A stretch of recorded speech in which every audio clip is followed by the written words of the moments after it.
সুপ্রিয় দর্শক, খুব কম মশলায় সামান্য তেলে সকালবেলার হেলদি খাবার। শীতের সকাল, সবারই কম বেশি শীত অনুভব হয়, তো খুব সহজেই রান্না করে ফেললাম। চলুন তাহলে দেখে নেছি।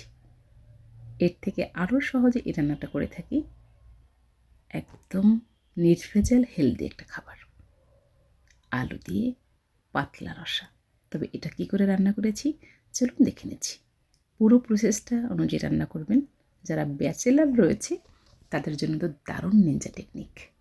একটা পাত্রে সামান্য কয়েক ফোঁটা তেল দিলাম, দিয়েছি একটু কালো জিরে, এই পর্যন্তই।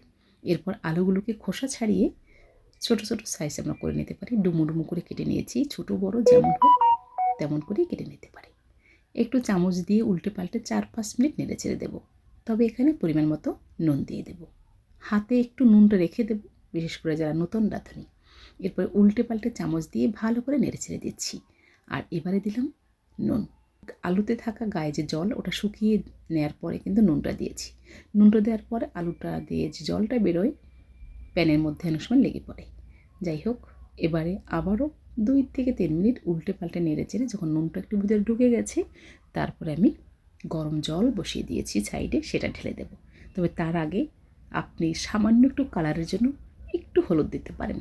হলুদটা দিতে হয় একটু শেষের দিকে, তাহলে তেলের মধ্যে পুড়ে গিয়ে কালচে হবে না, খাবারের যে কালারটা অসাধারণ হবে।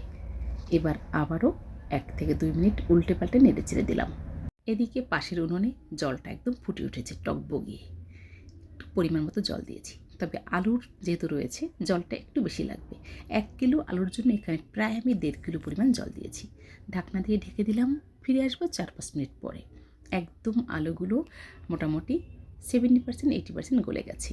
আর এই অবস্থায় আমরা আস্তে আস্তে চামচ দিয়ে হোক কিংবা খুন্তি দিয়ে হোক নাড়াচাড়ার মধ্যে কিছুটা আলু ভেঙে যাবে।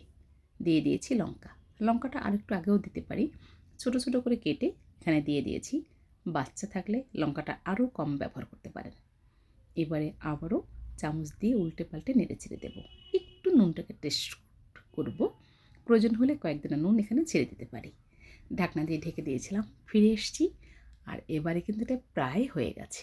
সব মিলিয়ে 12-15 মিনিটের রান্না। একটু দিয়ে দিয়েছি জিরে গুঁড়ো আর গোলমরিচ শুকনো করে টেলে গুঁড়ো করে দিয়েছি, এটা একদমই অপশনাল। সামান্য একটু ধনেপাতা দিলাম। এভাবেও আমরা খেতে পারি। দিয়েছি 3-4টা চিনির দানা ফেলে, আর দিয়েছি 4-5 ফোঁটা ঘি। উনুনটা অফ করে দেব, দমে রাখবো ঢাকনা দিয়ে 2-3 মিনিট। একদম অসাধারণ কয়েক ফোঁটা তেল। আর এই রান্নাটা কতটা হেলদি হতে পারে দেখিয়ে বুঝতে পারছেন। যাদের কাছে মনে হয় তেল ছাড়া খাবো, সামান্য কয়েক ফোঁটা তেল দিয়ে ঘিটাকে বাদ দিয়ে রান্না করতে পারেন।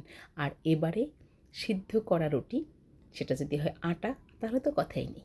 আটা হোক কিংবা ময়দা, পাতলা সিদ্ধ করা রুটি আর 1 বাটি এই সবজি, সাথে একটা ডিম পোচ হতে পারে। অসাধারণ ভরপুর একটা টিফিন কিংবা ডিনারেও আমরা এটা খেতে পারি।